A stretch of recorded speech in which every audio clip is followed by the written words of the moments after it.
இனிமே கண்ணை மூடிட்டு கடலை எண்ணெய் வாங்கலாம். ஏன்னா மந்த்ரா கடலை எண்ணெய் இதயத்தின் தயாரிப்பு.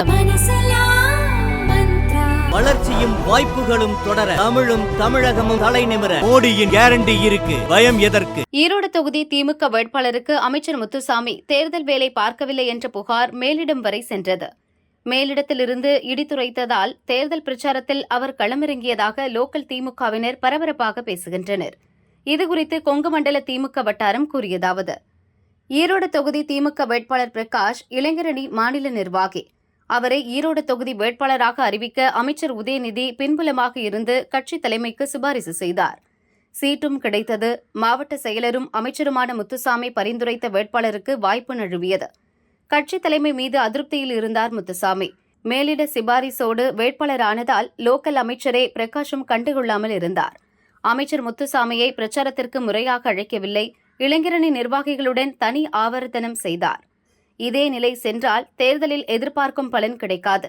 ஈரோட்டில் தொடர்ந்து திமுகவுக்கு இறங்கு முகமாக உள்ளது என லோக்கல் திமுகவினர் கட்சி தலைமைக்கு தகவல் அனுப்பினர். அதிருப்தியடைந்த முதல்வர் ஈரோட்டில் நடந்த பொதுக்கூட்டத்தில் அமைச்சர் முத்துசாமி உட்பட யாரையும் பாராட்டி பேசவில்லை. பின் அவரை தனியாக அழைத்து சில அறிவுரைகள் கூறினார். கோவை வேட்பாளர் கணபதி ராஜ்குமாருக்கு ஆதரவாக கவுண்டர் சமுதாயத்தினர் அதிகமுள்ள பகுதிகளில் தேர்தல் பணிகளை பொறுப்பேற்று நடத்துங்கள். டிஆர்பி ராஜாவுடன் இணைந்து செயல்படுங்கள். உங்கள் மீது ரொம்ப நம்பிக்கை வைத்திருக்கிறேன். அதை இழந்துவிட வேண்டாம். ஈரோடு, கோவை இரு தொகுதிகளிலும் வெற்றிக்கு உறுதுணையாக இருங்கள். நம்பிக்கைக்கு குந்தகம் இல்லாமல் பாடுபட வேண்டுமென முத்துசாமியிடம் முதல்வர் கூறியுள்ளார்.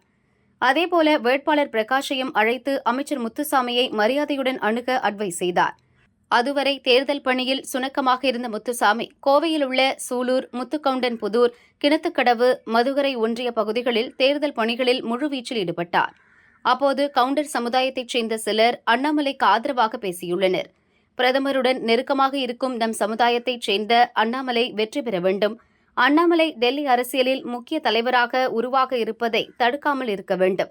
உங்களுக்கு அண்ணாமலை நம் சமுதாயத்தைச் சேர்ந்தவர் என்ற உணர்வு இல்லையா என கேட்டுள்ளனர்.